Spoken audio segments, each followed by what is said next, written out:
Greetings to the President of the Republic, and he's honoring us by being here in this event.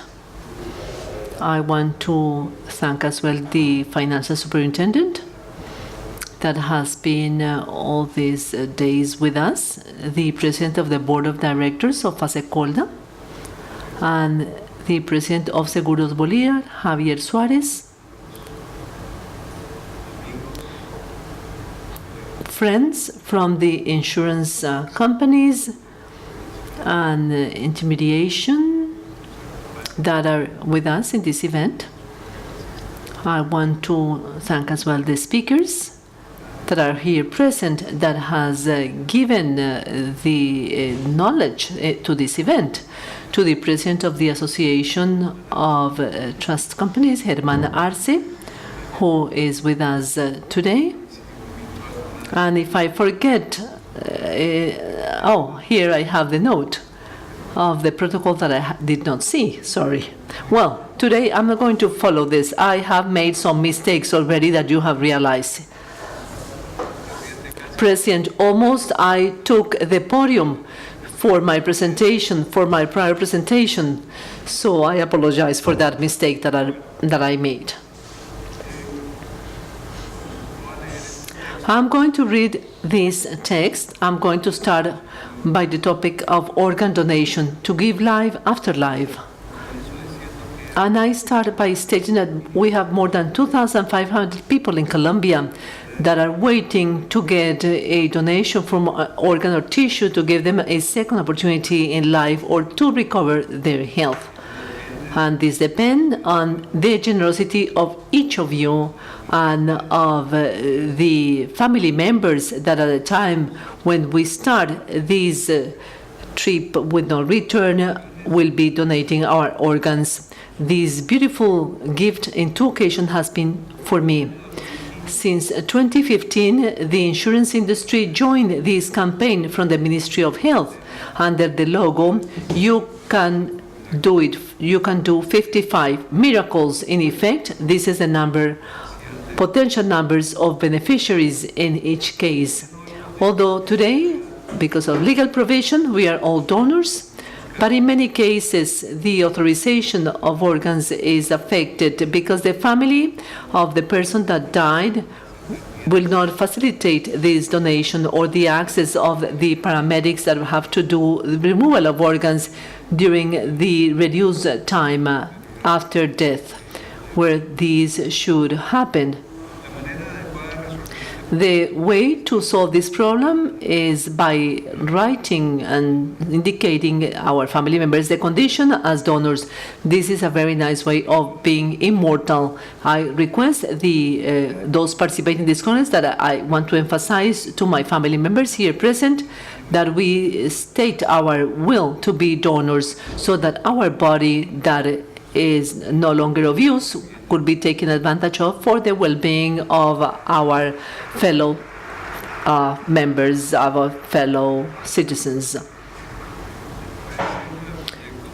Redesign of projects of infrastructure. Decision-making in times of uncertainty is a reality that could be mitigated but never eliminated. This situation is of specific importance for the development of large infrastructure projects. Even if prior studies are quite strict in development phases, we could have some factors that make feasible to modify specifications and the initial schedules. All these with the objective to set up with the most accuracy possible the real cost of projects. For these reasons, it has said that from the stage of design, we include different scenarios, strategies that are adequate to face these scenarios, and then the budgetary consequences of the implementation of this. This is the state of the art in many countries. Being well aware of this reality, the Inter-American Development Bank has developed guidelines to take this into account for each stage and component of the project, the probable range within which we will find real cost. This technique will allow the designers and implementers to have better analytical elements before deciding. to take into account potential courses and to adapt based on changes in circumstances. From the perspective of the insurance company, adoption of these recommendations from the multilateral bank will facilitate evaluation and assessment of risks that are being covered that will have a positive incidence on the value of these premiums. The deepening of the capital market. They presented recommendations recently. The objective is to make it deeper and more effective and efficient to be able to mobilize additional saving resources to activities that promote growth of the country.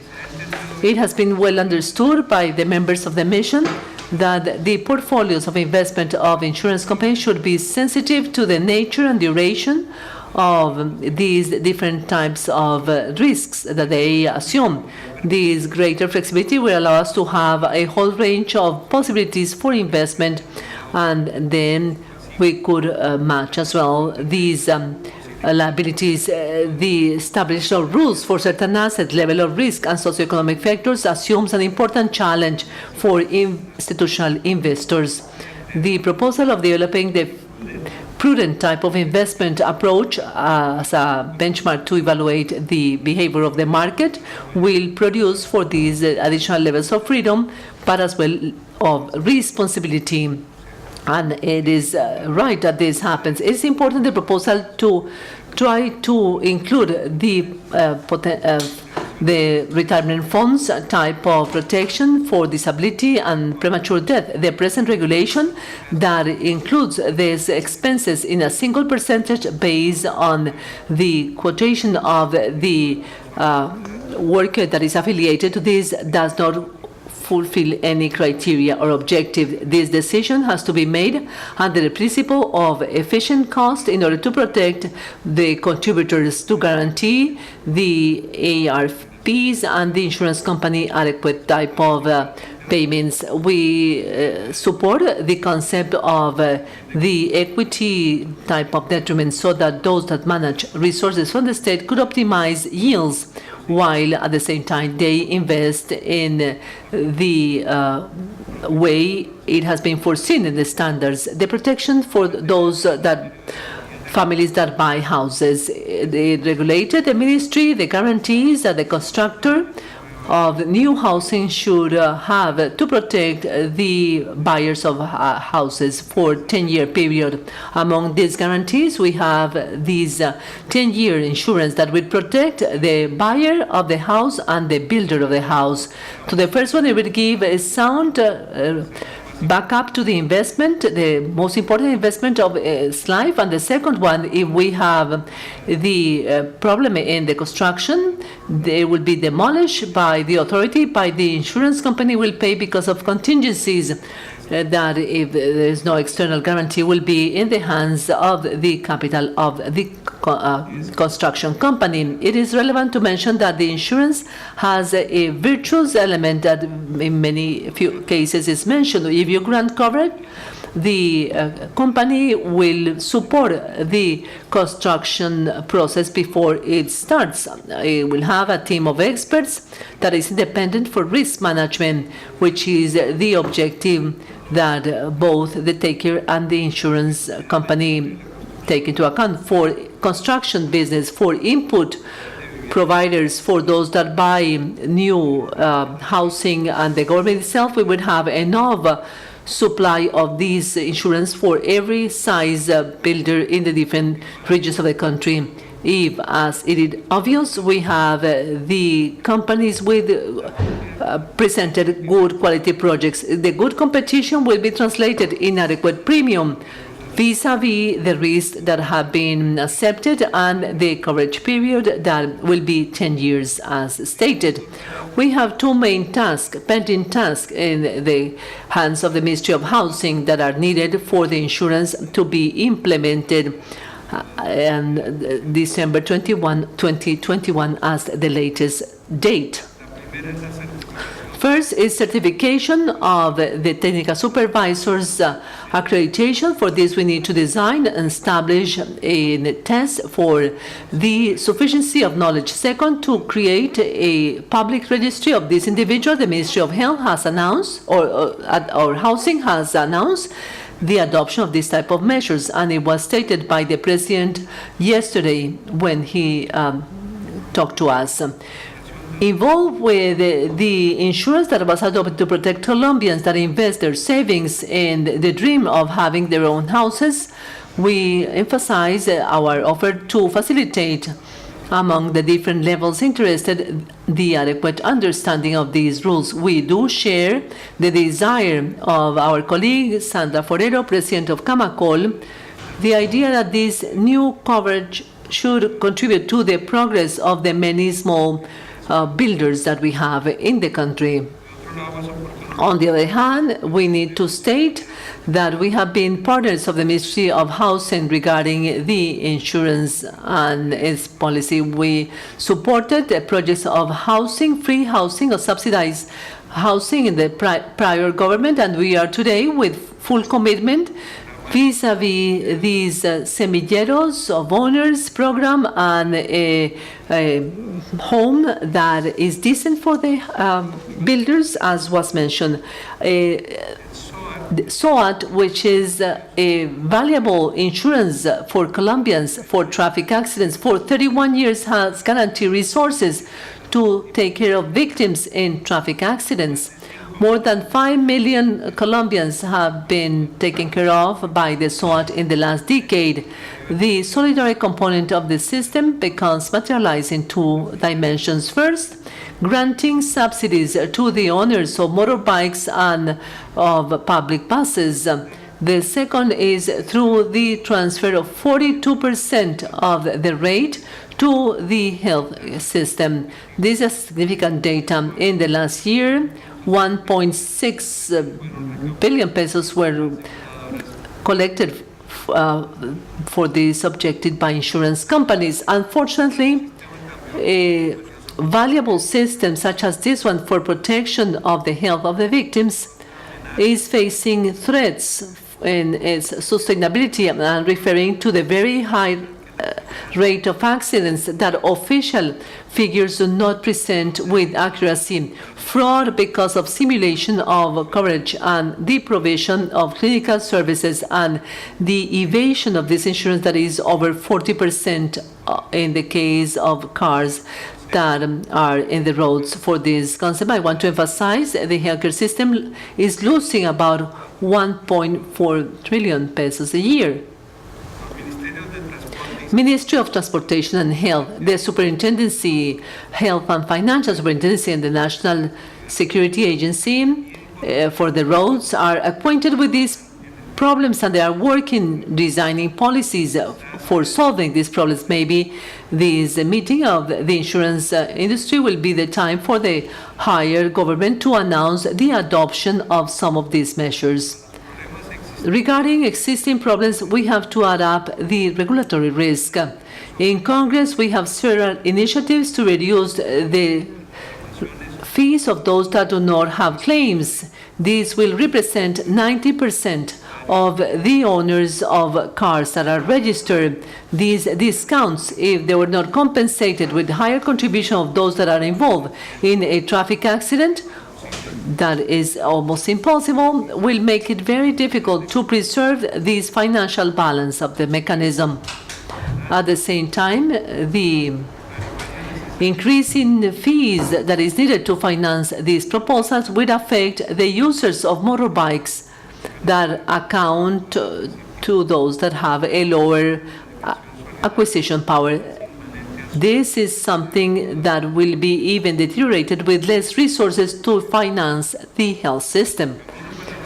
The way to achieve the objective of reducing rates or fees would have to do with improving evasion, combating fraud, and reducing the safety on roads, or improving the safety on the roads, labor risk.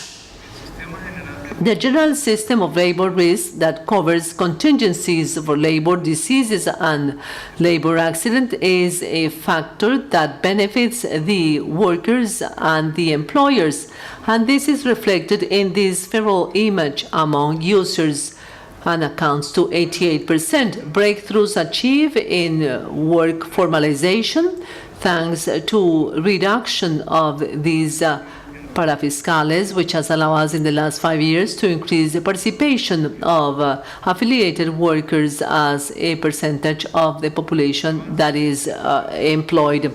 Advances in labor formalization thanks to reduction of these parafiscales or additional taxes has allowed us in the last 5 years to increase the participation of affiliated employees as a percentage of the working population, while the accidents or the labor sickness and mortality has reduced, but not the same in the dynamic of the labor sickness or disabilities. This is a type of result that indicates that the improvement in health in Colombians is clear.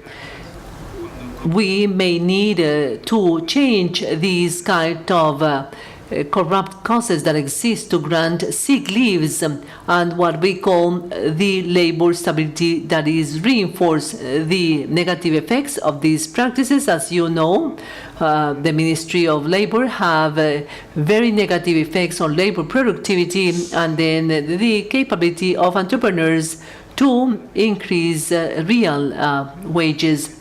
Strengthening the system needs regulatory measures to strengthen three main objectives: free competition in the market, the adequate fee, implementation of labor flexibility measures to try to improve protection systems, and formal employment generation.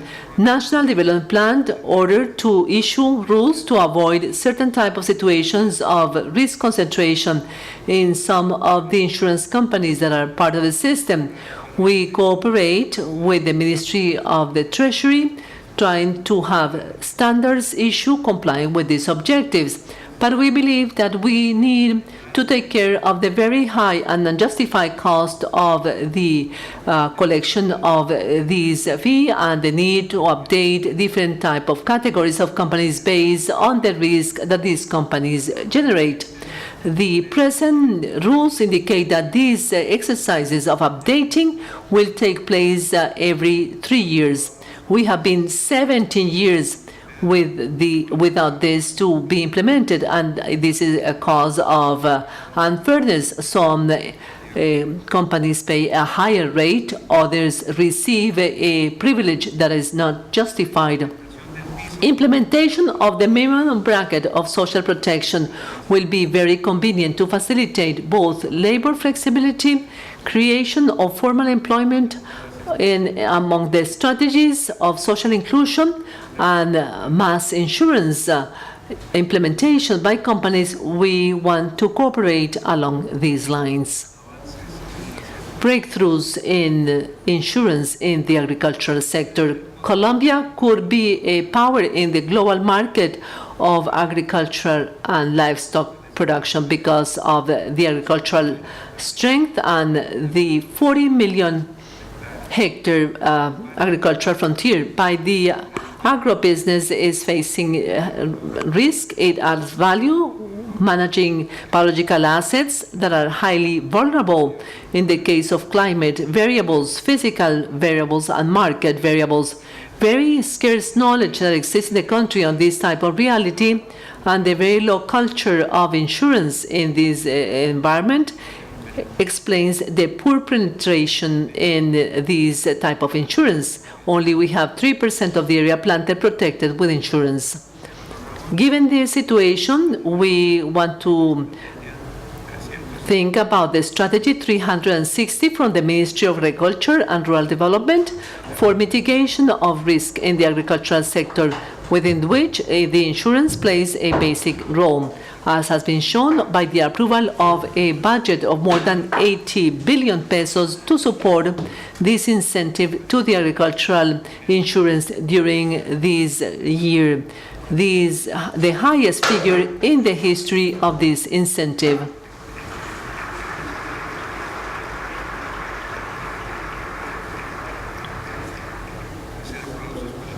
This is an applause for the government. It's not for me, I understand.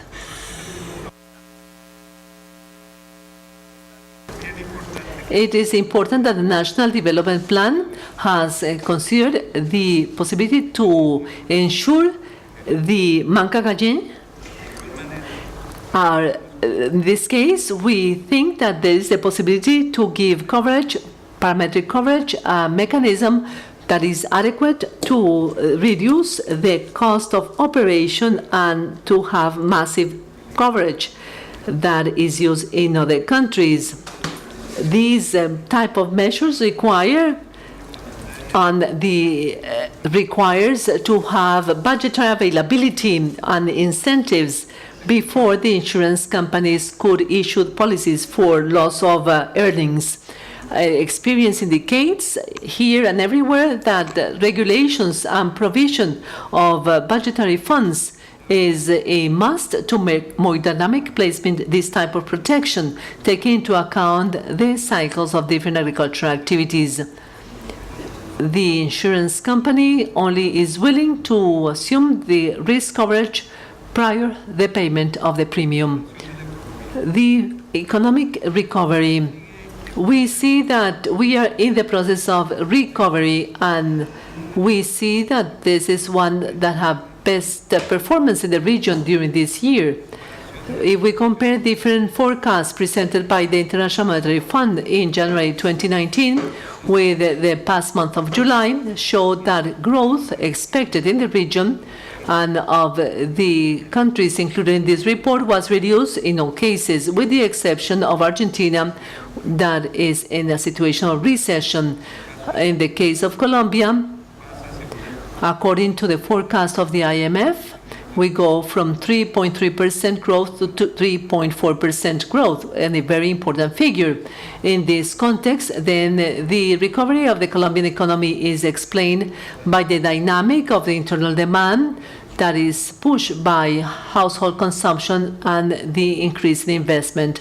In the sectorial perspective, only construction is in negative figures, but in the segment of popular type of housing and public works, we see signs of reactivation. These are very good news that in your presentation, President, presented very clearly by the Ministry of Housing. We have topics of concern linked to the increase in unemployment rate, the risk on fiscal stability of the central government, and the very high deficit of the current account of the balance of payments. Good qualities, good characteristics of the economic policy of Colombia that has been outstanding lead us to think that our authorities will be solving these problems. As we say, in darker places we have been before.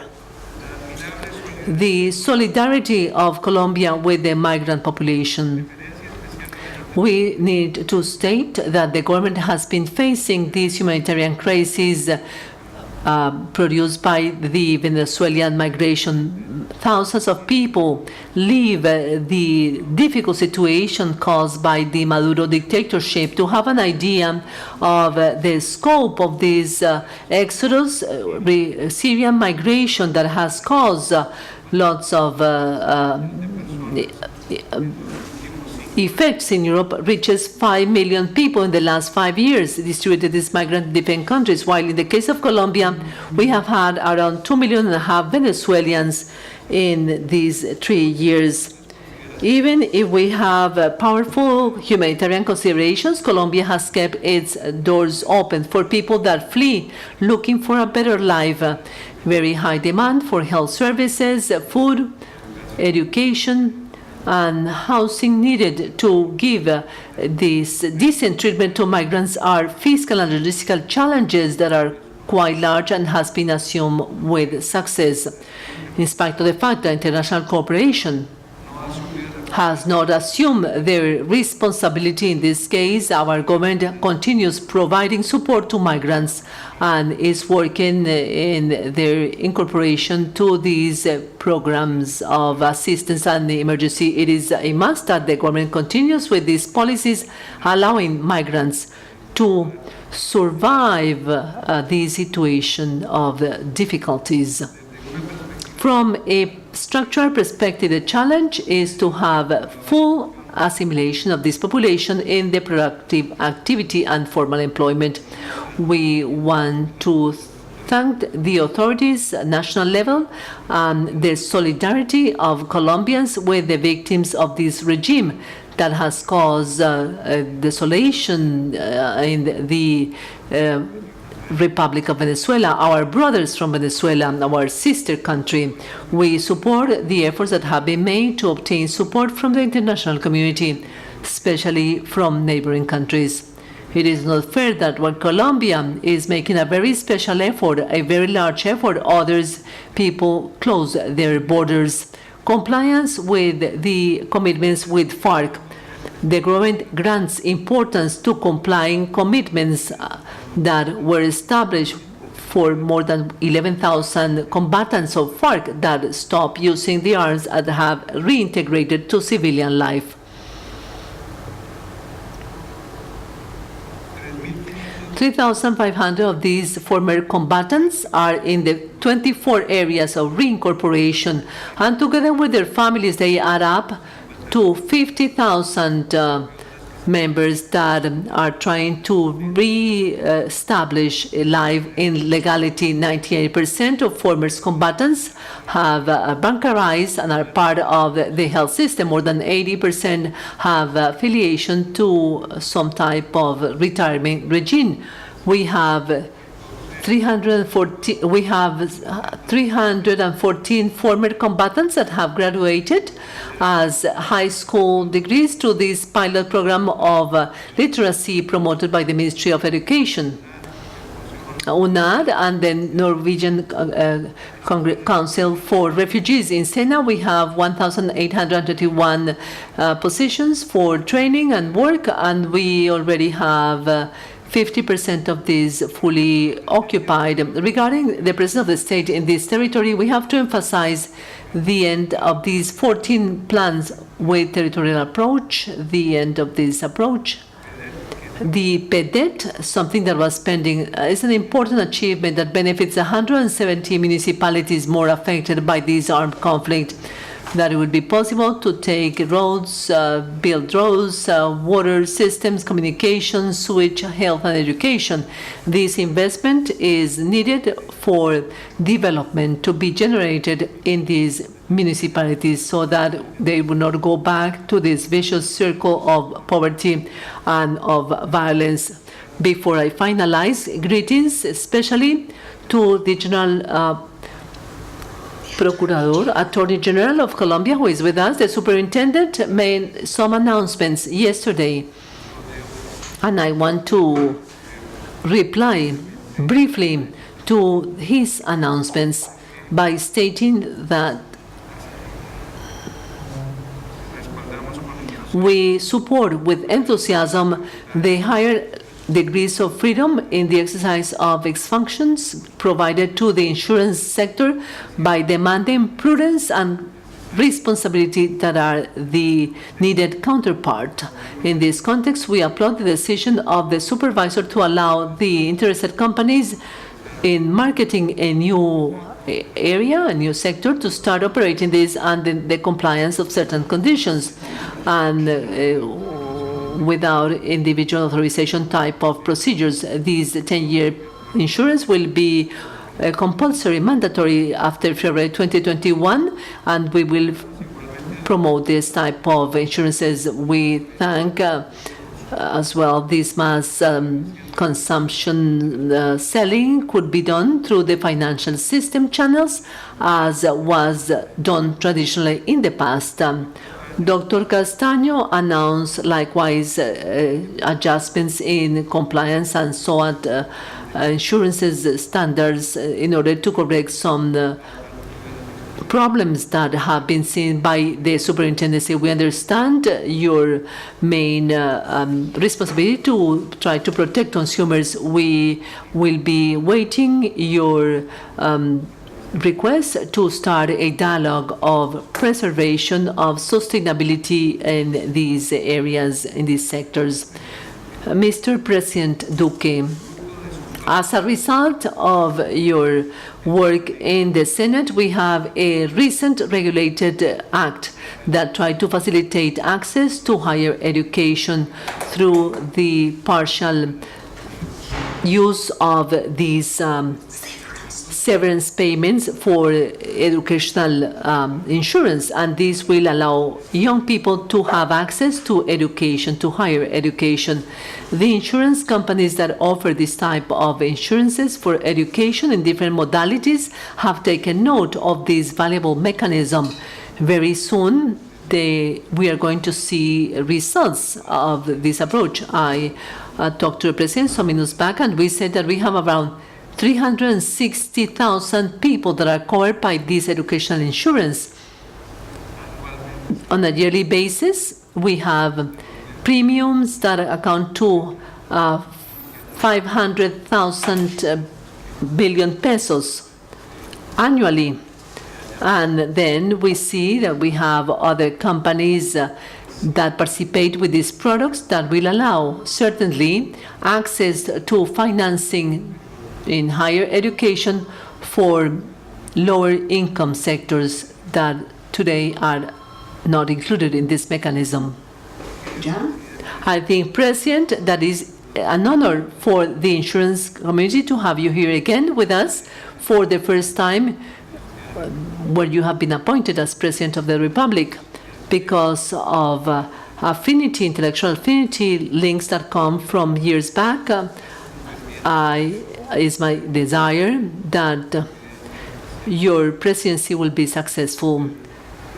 You deserve this, and the country needs this. Thank you. Thank you very much to each and every one of you for the invitation to the closing ceremony of the 2019 International Insurance Convention. It is a pleasure for me to be here today. Mr. Jorge Botero, great friend, a friend of many years. I want to greet Margarita, his daughter Alicia as well. Greetings to the General Attorney Fernando Carrillo Flores. Greetings to Javier Suarez, President of the Fasecolda Board. Greetings to the Financial Superintendent of Colombia, Jorge Castaño. Greetings to all the CEOs of the insurance companies of our country, and to all government officials present here. Jorge Humberto, I have had a great pleasure of participating, thanks to your generosity, at this event on many occasions. I was here as Senator of Colombia, as pre-candidate to the presidency, as candidate, and now as president, participating in the deliberations of a trade association that I not only have great feelings for and are close to my heart, but also because of what they contribute to this country. You gave us a detailed presentation on different topics. I am going to touch on some of them, but since it was clear to me that we have several actuaries in this room, I said the best way to talk to an actuary is with three principles: where we come from, where we are, and where we are headed. I think these are the three core questions any insurer asks. So based on this, I would like this morning, or rather this afternoon, to tell you that Colombia is a country with a great perception that's a result of a reality, especially when we look at the dynamics that are happening in the world. But let me begin by saying that just 2 years ago, in late 2017, Colombian economy barely grew 1.4%. At the end of 2017, we had a fiscal deficit close to 4% of the GDP. We saw that industrial production and home consumption was shrinking considerably. And we also saw that in late 2017, important infrastructure projects in the country were lagging in juridical processes or lawsuits, or couldn't find a financial closing. And we're talking about almost 70% of the 4G projects. But in addition to this, we saw that tax rates for companies in our country could range between 50 and 70%, depending on the size of the businesses. Because we were coming from a trend that I always challenged at the same meeting, which was a state that spent and spent and spent and collected or charged the private sector for it. So these realities were unavoidable. But I mentioned them because the where we come from can serve us to freshen our memory and to realize that the program with which we arrived to the presidency sought to change those realities, to drive change, drive investment, and of course, reactivate sectors that were being affected. Civil works, as I already mentioned, but it is also worthy to mention that the housing sector had experienced very low quarters. So where do we stand? What has happened in a year and 1 month of administration? What have been the measures that have been adopted? And the first thing I want to point out is that one of the biggest critiques I've had to Latin American politics, and I greet Michael Reed, also a Latin Americanist friend, and I say here before you, Mike, one of the problems Latin America has had is that many of its political leaders have had a shameful attitude with respect to private initiative. Shameful because they don't like to defend micro, small, mid, and large enterprise because they fear falling in the debate of those who talk a lot in the struggle of classes, rich versus poor, and I say this quote, opening and closing quotes. But I today want to reaffirm that when I was aspiring to being president, I did it reivindicating the role of the private sector, backing up private initiatives, because I am not ashamed of defending those who generate investments in society, transformations of society, jobs in society, and I'm not ashamed either to say that the success of micro, small, medium, and large enterprises is the success of our countries. For this reason, we built a platform where we talk about the importance of reducing effective tax rates to those who are called to generate more income for our society. And in 1 year and 1 month, it is evident that we have accomplished such important measures as reducing the nominal income tax rate.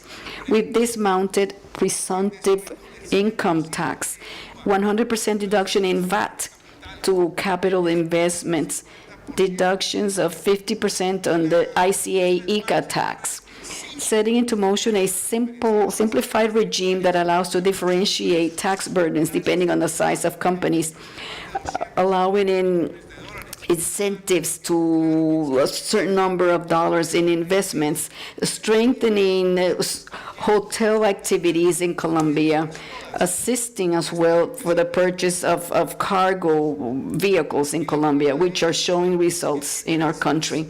And thanks to the signals, thanks to the messages, we can see today that in the first quarters of our administration, we passed from 1.4 slow growth in 2017 to 2.8. It doubled.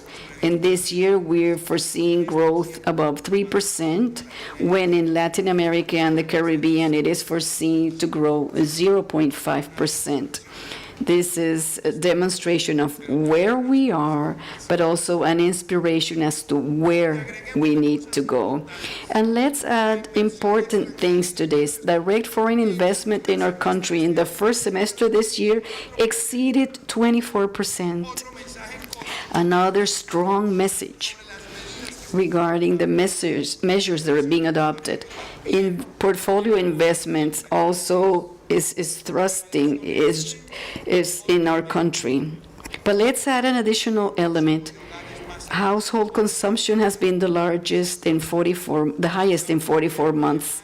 We also see a recovery of 70% of 4G highway projects that are in execution, generating close to 80,000 jobs.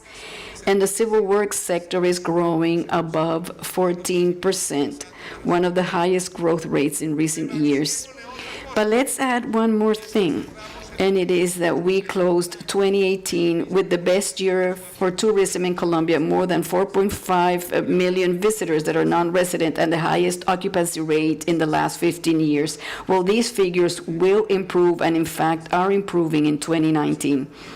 This also shows what Colombia has and how it is perceived.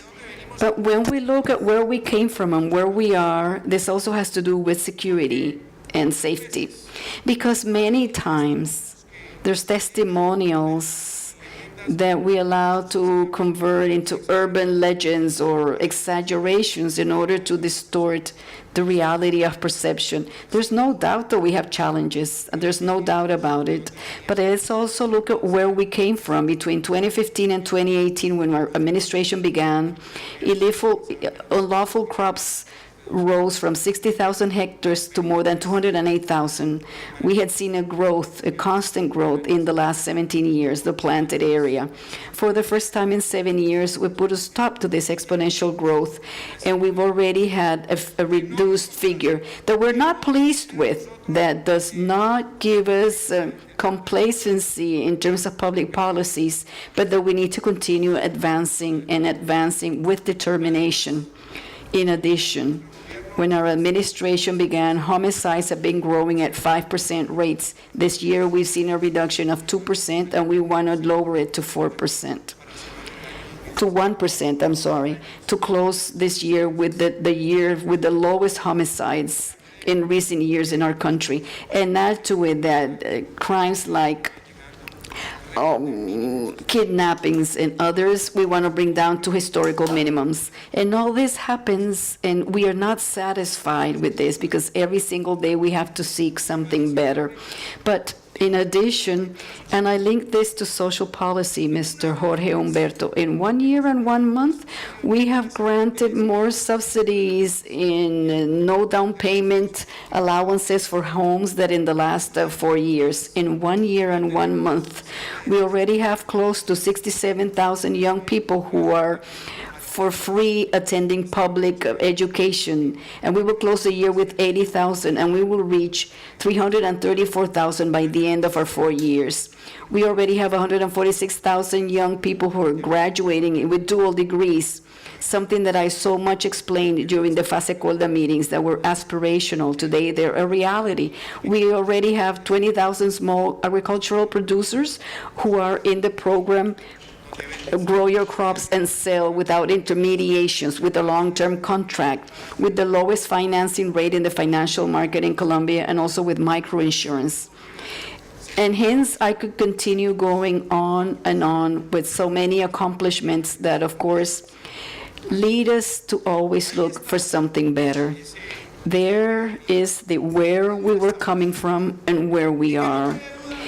And let there be no doubt where we're headed. Because we were talking about this with David. If we have a country that has just joined OECD, and at OECD, the large number of countries that sit with us have per capita incomes of more than $30,000, and we merely have it below $8,000. The question is, how long is it going to take us to reach that level? And there is no doubt that we have two ways. The mediocre way, 100 years growing at 1%, or the road of doing it faster, growing at 5 or 6% rates. hence the purpose of making this economy grow is a purpose of us all. This is not a left-wing or right-wing thing. There's no parties and colors. It's simply a national purpose for the well-being of our country. And it is in this sense that we have signed, with the support of the Vice President's office, 12 sectorial covenants, more than 500 commitments that began execution a month ago, and that are walking along the correct path so that these covenants allow us greater growth and equity. And there is the government on a weekly basis monitoring how we build these accomplishments. That is the way, but it is also a way accompanied by the bold investment decisions. We published the ICT's law, where by 2022 we hope to reach 70% coverage of high-speed internet, 70% of the country, generating as well a large investment to transit toward 5G networks. We have made decisions in the energy market of Colombia. What for? So that we can consolidate one of the energy matrices that is cleaner in the world, but that we move away from that shameful 0.1% in non-conventional renewable energies we had a year ago to reaching the minimum 10% by 2022 and transit towards 20% by 2030, and also become a carbon neutral country by 2015, thus meeting the goals that we've set ourselves in continental matters. But this happens when you also have investment, responsible investments in other sectors of the economy. And it also happens when Colombia positions itself towards the fourth industrial revolution, having the fourth industrial revolution center in a Spanish-speaking nation in 1 year with the support of the World Economic Forum, where we are developing not only intelligent regulation, but promoting investment in robotics, the Internet of Things, artificial intelligence, and blockchain technologies. This also shows what Colombia is building to move towards a path of opportunities. We have talked about converting Colombia into the Silicon Valley of Latin America. And I know that it is very bold to say this, but in just 1 year, we have not only seen the number of companies in our country grow more than 9%, and the large majority are focused on creative industries and technology, profiting as well of the incentive that we created in the economic reactivation law of 0% income tax for startups during the first 7 years in exchange for a minimum investment and a minimum of jobs. And we see how Colombia is also perceived internationally as an attractive place for touristic investments, because we also see there the possibility of making this sector the new oil of our country. These are realities of where we are headed. But I like, Jorge Humberto, that you mentioned topics as pertinent as that of peace building in our country, because I believe the time has come for Colombia to turn the page, that dark page of dividing Colombians between the friends and the enemies of peace due to electoral purposes. It is over. This is an administration that wants to build peace with lawfulness, and thus it clearly convinced, and in the territories. And I also like for this discussion to be done with evidence, because when our administration began, there have been 20 months of implementation of agreements scheduled for application in 15 years. And during those 20 months, only 2 collective productive projects have been advanced. Today we have 29, and there's 5 more in the process of approval for the coming weeks. When our administration began, only 2 development plans with a territorial approach have been consolidated. Today, 16 are consolidated for investing in the 170 municipalities that were most affected by violence. When our administration started, I remember the process of mobilizing towards the PEREP regions was very shy, the taxes for works. Now we have more than 500 million Colombian pesos, and in addition, we formalized more than 300,000 hectares and included 450,000 hectares into the land bank. Why? Because the philosophy of peace with lawfulness, everything we can do for the regions historically affected by violence, and everything we can do for those who have left the path of unlawfulness and moved towards lawfulness, there we will be. But there's no doubt We will not withstand or accept any violence in our country, because peace with legality is peace without impunity, and it requires verticality in fighting any type of crime in our country. So these testimonials you've narrated, I also want to tell you what the challenges are, and indeed we have big challenges. But there's two things you mentioned that I think is good clarifying. One, Colombia has built this that I've narrated with fiscal responsibility, because many forget where we were coming from. A deficit of 4% in GDP, the fiscal deficit. This year we will close with 2.4%, the lowest fiscal deficit in the last 7 years. And listen very well, the first primary fiscal surplus since the existence of the fiscal rule in Colombia. That is, investments are made, austerity is applied, resources are focused, but fiscal responsibility of the nation is preserved. Another topic mentioned here, the deficit in the current account, which we warn is a high deficit. Yes, I want to tell you, Jorge Humberto, that it is worth doing an analysis, as I've told many market analysts. In Colombia, in the last 4 years, many foreign companies that had invested had not realized the profits. Hence, part of the explanation of the current account of last year has to do with this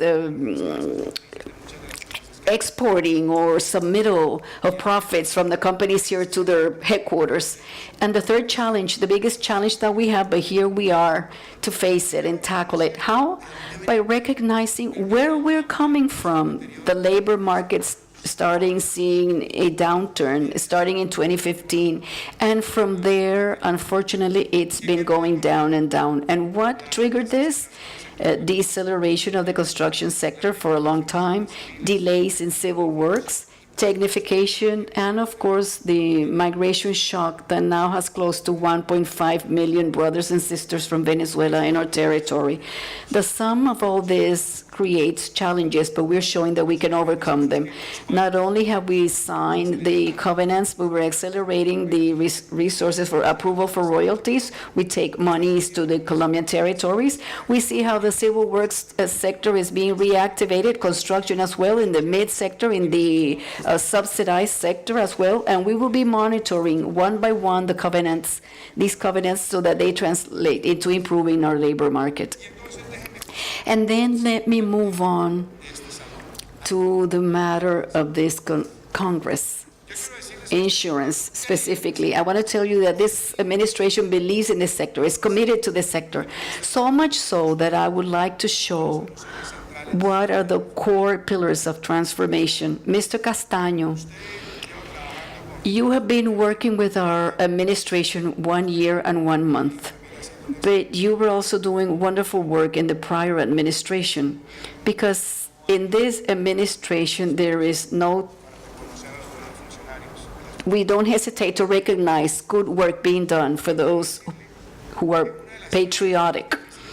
And let me tell you that one of the most difficult tasks you've had was the ambivalence of recent years, where Colombia had advanced in terms of financial education, and it was decided to include financial education in the PISA tests.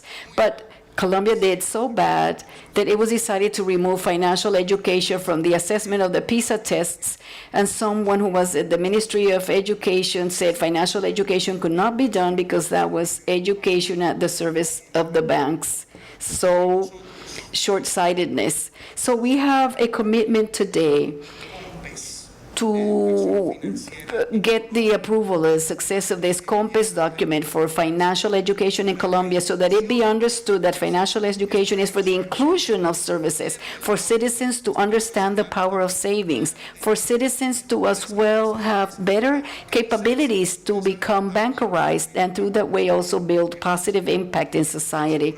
And I start by that because a country that aims at modernity has to make financial education a fundamental pillar, because solely by expanding these services will we have the capacity to generate more long-term savings and hence better quality of products. Secondly, the development of new technologies for the financial sector.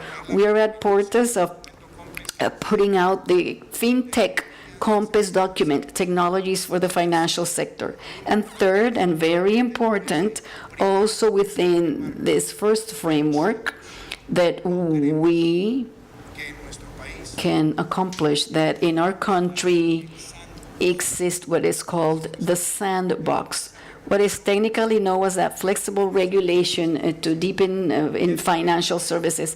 And this comes hand in hand with the mission that was led by Professor Rigobon from MIT with market experts, so that we could modernize the financial system by updating the regulation of 2005 and of 95, that we think determinedly that this country needs to have more initial public offerings in the markets, more listed companies, and more capacity for the companies to look in the capital markets the way of accessing long-term financing and under better conditions. There as well, all the motivation. And let's talk about the insurance market itself. Not only in the housing sector with the acceleration of subsidized housing that we're improving the premiums. And I say this why? Because if we have delivered more subsidies in terms of down payments and interest rates that in the last 4 years with close to 47,000 subsidies, there we're opening opportunities for insurance. Second, the homeowners nursery, where we're bankerizing families and helping them be long-lasting rent payers to making them homeowners by paying a fixed rate. So here we're also helping with insurance. We're doing it with the program Cosecha y Venda a la Fija, or grow your crops and you can insure your sales. And the largest amount of money that has been allocated for agriculture and crop growing in the recent years in Colombia, and accompanying with the lowest financing rate, the DTF minus 1%. We are doing this as well by ensuring or education insurance. I came a few years ago here as a senator, and I was telling Mr. Botero, here's our proposal that we built with the trade associations, with you, and work for, so that families in Colombia, especially thinking about the middle class, the families during the greatest era of productivity, could make those partial withdrawals and prepay the higher education for their children, so that when in their later stage of the labor market, they could have the resources to make greater contributions to a pension because they had already covered their kids' education. I'm very happy, Jorge Humberto, to have signed this law this year, and I'm very motivated by what you have said here to be able to double those premiums based on this decision. That also shows that we can connect financial services towards the protection of our children and the quality of education of our children. And let me refer as well to two other things. SOAT, S-O-A-T. I think the technology today, the blockchain technology, the encrypted security can allow us to hit or give a blow to corruption in SOAT insurance. And why do I say corruption? Because many claims have been made with SOAT insurance that do not truly respond to traffic accidents. And many regions of the country, we have seen that health service providers have facilitated those schemes to make money unlawfully. And the purpose here is to advance towards digitalization and a greater capacity for auditing. And this will allow us to have an accurate, proper insurance with due coverage, and that doesn't allow more frauds in insurance claims. This is my commitment to you, Jorge Humberto. And also, labor risks. I think there's a sort of culture in the corporate world, which is to increasingly consolidate more, a reduction in job-related incidents and accidents. This can help us considerably to properly dimension the claims. But so as not to extend myself too much, I want to close by telling you all that this is a trade association that has enormous power from the standpoint of improving citizens' quality of life. Colombia has had a sad characteristics in the insurance market, and it is that as a percentage in the size of its economy, premiums per capita are very low. I believe that today, with all these efforts being made, with your capacity of innovating in your products, we've narrated today, Colombia is moving in the direction of positioning itself in the next 10 years as one of the countries that makes the fastest transition from the lowest number of premiums per capita to something that's above the regional average, strengthening from financial services the protection of an entire nation. Mr. Jorge Humberto, you have a friend in me. I am here for the first time as president of Colombia, and I will be here throughout my administration because I want to continue working with Colombia's insurers. Thank you very much.